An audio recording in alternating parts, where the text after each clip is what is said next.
Buongiorno, al telefono Raptauli, il marito della signora deceduta da Ariano nel Polesine in queste circostanze misteriose. Buonasera, ci puoi ricostruire i momenti quando hai saputo della tragedia? Io ho andato da lavorare, quando si torna a casa mia e la moglie è caduta, è portata all'ambulanza, portata all'elicottero a Rovigo, così hai capito. Ma tu ti eri reso conto che gli avevano sparato o cosa?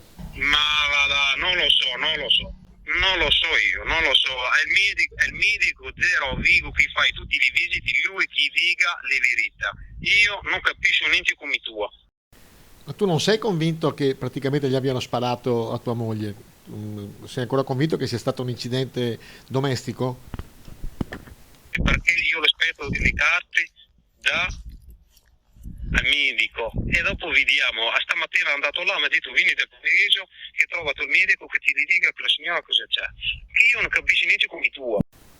Ma con il tuo vicino, che tra l'altro è anche il padrone dello stabile, che rapporti hai? Giacomo sono i padroni della casa lì sopra e io sono abita al primo appartamento e mia moglie e due bambini, basta. E io stanno 5 anni, 6 anni. Ma non dico niente per lui, bene, tutti a posto, e gioca con i bambini, tutti.